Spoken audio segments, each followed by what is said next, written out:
Vehicle റീസ്റ്റോറേഷനെ പറ്റിയുള്ള നമ്മളുടെ കഴിഞ്ഞ വീഡിയോ എല്ലാവരും കണ്ടു എന്ന് വിചാരിക്കുന്നു. അതിൻ്റെ തുടർച്ചയായിട്ട് സെക്കൻഡ് പാർട്ടായിട്ടാണ് ഈ വീഡിയോ ചെയ്യുന്നത്. അതുകൊണ്ട് തന്നെ വീഡിയോ കാണാത്തവർ ആ വീഡിയോയും കാണാൻ പ്രത്യേകം ശ്രദ്ധിക്കുക. നമ്മൾ അന്ന് ആ വാഹനം നിർത്തിയത് അതിൻ്റെ ലോഡ് ബോഡി അതുപോലെ തന്നെ ക്യാബിൻ വെൽഡിങ് ചെയ്യുന്ന ഒരു സിറ്റുവേഷനിലാണ് ആ വീഡിയോ നമ്മൾ അവസാനിപ്പിച്ചത്. ഇന്ന് അതിൻ്റെ തുടർച്ചയായിട്ട് ആണ് നമ്മൾ ചെയ്യുന്നത്. ഏകദേശം വെൽഡിംഗ് ഒക്കെ അന്ന് കഴിഞ്ഞുകൊണ്ട് തന്നെ നമ്മൾ ലോഡ് ബോഡി എടുത്ത് പുറത്തേക്ക് വെക്കുകയാണ് ആദ്യം ചെയ്യുന്നത്. അതിനുശേഷം ലോഡ് ബോഡിയുടെ റിപ്പയറിംഗ് ആണ് നമ്മൾ ആദ്യം ചെയ്യുന്നത്. ലോഡ് ബോഡിയുടെ രണ്ട് സൈഡിലുള്ള പാനൽ നമ്മൾ ഓൾറെഡി റിപ്പയർ ചെയ്ത് കഴിഞ്ഞായിരുന്നു. നമ്മൾ ഇനിയും ചെയ്യേണ്ടത് ലോഡ് ബോഡിയുടെ അടിവശം നമുക്ക് മുകളിൽ നിന്ന് കാണാൻ പറ്റാത്ത ഭാഗങ്ങൾ, അതുപോലെ തന്നെ ബാക്കിലുള്ള താഴെയുള്ള കുറച്ച് പാനൽ, ഇങ്ങനെയുള്ള പാനൽസിൻ്റെ റിപ്പയറിംഗ് ആണ്, റെസ്റ്റോറേഷനാണ് നമ്മൾക്ക് ഇനിയും ചെയ്യേണ്ടത്. ലോഡ് ബോഡിയുടെ അടിവശം നോക്കിയാൽ നമുക്ക് കാണാൻ പറ്റും, അവിടെ മുഴുവൻ തന്നെ റസ്റ്റ് ഫോം ചെയ്തിട്ട് ചെറിയ ചെറിയ ഹോൾസ് പോലെ ആയിരിക്കുകയാണ്. അതുകൊണ്ട് തന്നെ ആ ഭാഗങ്ങളിലൊക്കെ പുതിയ ഷീറ്റ് വെച്ച് വെൽഡ് ചെയ്ത ശേഷം നമുക്ക് റിപ്പയറിങ് പ്രൊസീഡ് ചെയ്യേണ്ടത്. ബൈ ദ വൈ, ഞാൻ സാജു. നമ്മുടെ ചാനൽ സാജു ആൻഡ് കാർഡ്സിലേക്ക് ഏവർക്കും സ്വാഗതം. ലോഡ് ബോഡിയുടെ അടിവശത്തുള്ള ഈ പാനൽ നമ്മൾ റസ്റ്റ് കംപ്ലീറ്റ് നീക്കിയ ശേഷം അവിടെ നമ്മൾ നേരത്തെ ചെയ്തതുപോലെ തന്നെ മെറ്റൽ ഷീറ്റ് കട്ട് ചെയ്ത് അവിടെ ജോയിൻറ്റ് ചെയ്യുകയാണ് ചെയ്യുന്നത്. അടിവശത്ത് മാത്രമല്ല, നമ്മുടെ ഇതിൻ്റെ ബാക്ക് സൈഡിലും അതുപോലെ ഈ പാനലിൻ്റെ സൈഡിലും ഒക്കെ നമുക്ക് ഇതുപോലെ തന്നെ റസ്റ്റ് ഉള്ള ഭാഗങ്ങളിൽ ഇതുപോലെ മെറ്റൽ ഷീറ്റ് വെച്ച് നമുക്ക് ജോയിൻ.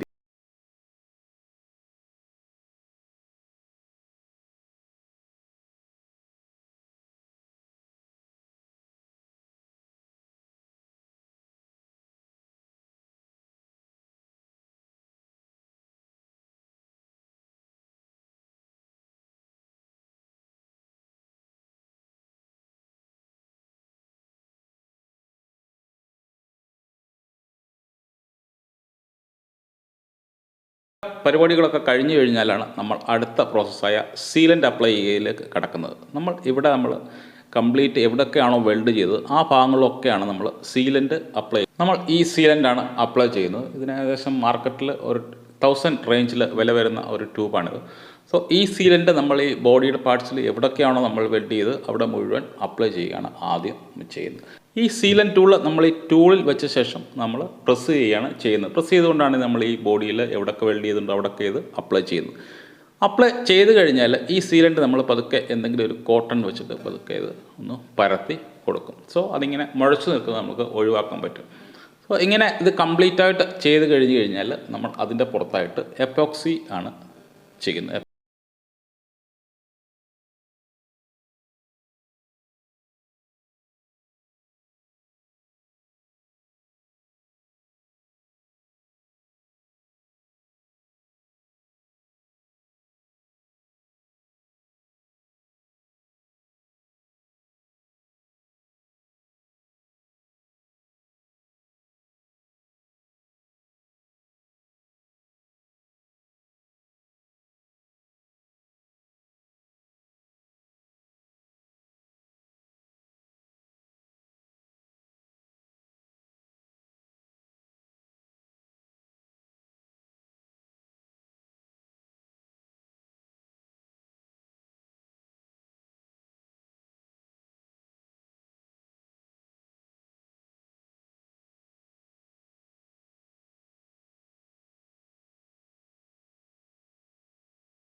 ലോഡ് ബോഡി കഴിഞ്ഞാൽ നമുക്ക് അടുത്ത ഭാഗം എന്ന് പറഞ്ഞാൽ നമുക്ക് ബാക്കിയുള്ള ഭാഗങ്ങൾ ചേസിസും അതുപോലെ തന്നെ നമ്മളുടെ ഫ്രണ്ട് ക്യാബിനുമാണ്.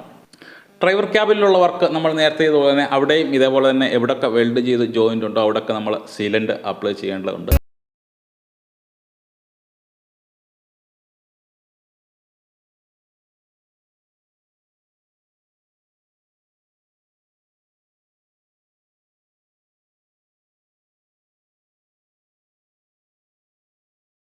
മറ്റ് വർക്കുള്ളതെന്ന് വെച്ചാൽ നമ്മുടെ അതിൻ്റെ സൈഡിലെ ഡോറിലൊക്കെ നോക്കിക്കഴിഞ്ഞാൽ ഡോറിലൊക്കെ നല്ല രീതിയിൽ സ്ക്രാച്ചസും അതുപോലെ ഡെൻറ്റൊക്കെ ഉണ്ട്. സോ അതൊക്കെ നമുക്ക് ലെവൽ ചെയ്തെടുക്കേണ്ടി വരും. ഡോറിൽ മാത്രമല്ല, ഫ്രണ്ട് ബമ്പറിലും അതുപോലെ തന്നെ അതിൻ്റെ സൈഡ് പാനലിലും ഒക്കെ ചെറിയ ചെറിയ ഡെൻറ്റുകളും സ്ക്രാച്ചസും ഡീപ്പ് സ്ക്രാച്ചസും ഒക്കെ ഉണ്ട്. സോ അവിടെയൊക്കെ നമുക്ക് പെയിൻറ്റ് ചെയ്യേണ്ടതുണ്ട്. സോ അതൊക്കെ ആദ്യം നമ്മൾ ലെവൽ ചെയ്ത് എടുക്കുകയാണ്.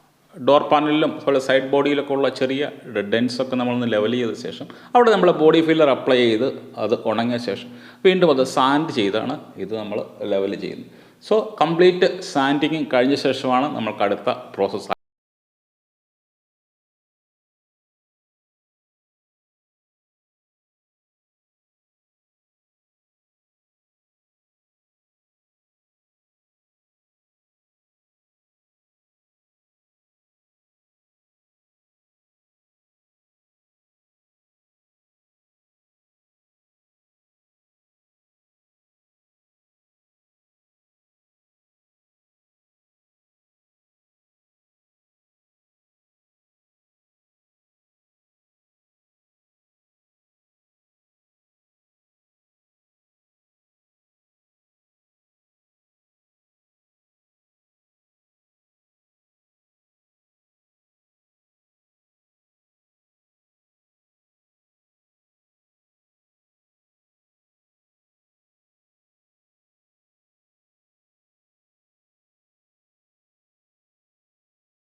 ഡ്രൈവർ ക്യാബിൻ്റെ സൈഡ് പാനൽ, ഡോർ, അതുപോലെയുള്ള ഫ്രണ്ട് ബമ്പർ തുടങ്ങിയ ഭാഗങ്ങളിലൊക്കെ നമ്മൾ സാൻഡിങ് ഏകദേശം അവസാനിപ്പിച്ചിരിക്കുകയാണ്. ഇനി നമുക്ക് പ്രൈമർ അടിച്ചു കഴിഞ്ഞാൽ ഈ സാധനങ്ങളൊക്കെ പെയിൻറ്റ് ചെയ്യാവുന്നതാണ്. ഇതിനോടൊപ്പം തന്നെ നമ്മൾ പെയിൻറ്റ് ചെയ്യുന്ന മറ്റൊരു പാർട്ടാണ് ചേസിസ്. ഇപ്പോൾ നമുക്ക് ലോഡ് ബോഡി എടുത്ത് മാറ്റി വെച്ചിരിക്കുകയായതുകൊണ്ട് തന്നെ ചേസിസ് പെയിൻറ്റിങ് വളരെ ഈസി ആയിരിക്കും. സോ ഇപ്പോൾ തന്നെ നമ്മൾ ഈ ചേസിസ് പെയിൻറ്റിങ് അവസാനിപ്പിക്കുകയാണ് ചെയ്യുന്നത്. ചേസിസിലുള്ള എന്ത് വർക്ക് ചെയ്യുമ്പോഴും നമ്മൾ ചേസിസ് നല്ലവണ്ണം വാഷ് ചെയ്യാൻ പറ്റുകയാണെങ്കിൽ അത് ചെയ്യുന്നത് വളരെ നല്ലതാണ്. കാരണം ഇതിനു മുമ്പേ ഒരുപക്ഷെ ലോഡ് ബോഡി ഇറക്കി വെച്ചിട്ടുണ്ടാവില്ല. അതുകൊണ്ട് തന്നെ ചേസിസ് ഇത്തരത്തിലൊരു നല്ല രീതിയിൽ വാഷ് ചെയ്യാൻ ഒരു അവസരം ഇതിനു മുമ്പ് നമുക്ക് കിട്ടുകയില്ല. സോ ഈ ലോഡ് ബോഡിയൊക്കെ ഇറക്കുന്ന സമയത്ത് നമുക്ക് ചേസ് വാഷ് ചെയ്യാൻ നല്ലൊരു അവസരമാണ്. അതുകൊണ്ട് തന്നെ നല്ല രീതിയിൽ ചേസസ് വാഷ് ചെയ്ത ശേഷം അവിടെ പെയിൻ്റ് അടിക്കാൻ പ്രത്യേകം ശ്രദ്ധിക്കുക. ഗ്രേ പെയിൻ്റാണ് നമ്മൾ ചേസസിന് അടിക്കുക. അതുപോലെ തന്നെ നമ്മളുടെ ഈ ഡ്രൈവർ ക്യാബിൻ്റെ ബാക്ക് സൈഡ് ഒരു പോർഷനാണ്, അവിടെയും നമ്മൾ ഇതേ ചേസസ് പെയിൻറ്റ് തന്നെയാണ് നമ്മൾ അടിക്കുക. ലോഡ് ബോഡിയുടെ ഷീറ്റ് വർക്ക് കഴിഞ്ഞു, സീലൻ്റ് അപ്ലൈ ചെയ്തു, പ്രൈമർ അപ്ലൈ ചെയ്തു, പെയിൻറ്റ് ചെയ്തു. അതുപോലെ തന്നെ ചേസസിൻ്റെ പെയിൻറ്റിങ് കഴിഞ്ഞു, ഡ്രൈവർ ക്യാബിൻ്റെ സീലൻ്റ് അപ്ലൈ കഴിഞ്ഞു, അതുപോലെ തന്നെ ഡെൻറ്റ് ലെവൽ ചെയ്ത് ബോഡി ഫില്ലർ അപ്ലൈ ചെയ്ത് നമ്മളിപ്പോൾ അത് സാൻഡ് ചെയ്ത് റെഡിയായിരിക്കുകയാണ്. നമുക്ക് ഇനി അടുത്തുള്ളത് പെയിൻറ്റിങ്ങിലേക്കാണ് കിടക്കേണ്ടത്. എന്നാൽ പെയിൻറ്റ് ചെയ്യുന്നതിന് മുമ്പായിട്ട് തന്നെ നമുക്ക് മറ്റ് കുറച്ച് ഭാഗങ്ങളോട് പെയിൻറ്റ് ചെയ്യേണ്ടത്, കാരണം നമ്മുടെ ലോഡ് ബോഡി അവിടെ സൈഡ് പാനലൊക്കെ നമുക്ക് പെയിൻറ്റ് ചെയ്യേണ്ടതായിട്ടുണ്ട്. സോ ലോഡ് ബോഡി നമുക്ക് ഇതിലേക്ക് എടുത്ത് ഫിറ്റ് ചെയ്യാവുന്നതാണ്. വൺസ് ഫിറ്റ് ചെയ്ത് കഴിഞ്ഞ് കഴിഞ്ഞാൽ നമുക്ക് ഈ ലോഡ് ബോഡി സൈഡ് പാനൽ ഫുള്ളായിട്ട് തന്നെ നമുക്ക് വീണ്ടും ഇതുപോലെ തന്നെ ബോഡി ഫില്ലർ അപ്ലൈ ചെയ്ത് ലെവൽ ചെയ്ത ശേഷം വേണം അവിടെ പ്രൈമർ അടിച്ചിട്ട് വേണം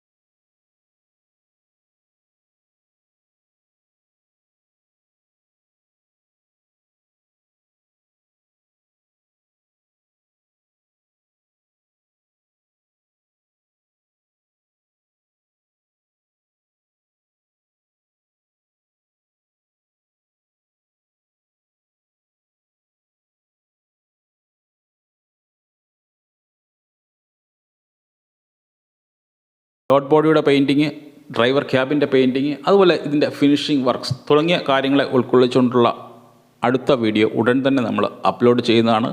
ഈ വീഡിയോ ഇഷ്ടപ്പെട്ടവർ ലൈക്ക് ചെയ്യുക, ചാനൽ സബ്സ്ക്രൈബ് ചെയ്യാൻ മറക്കാതിരിക്കുക. അടുത്ത വീഡിയോയ്ക്ക് വേണ്ടി വെയിറ്റ് ചെയ്യുക. Thank you for watching. Bye bye.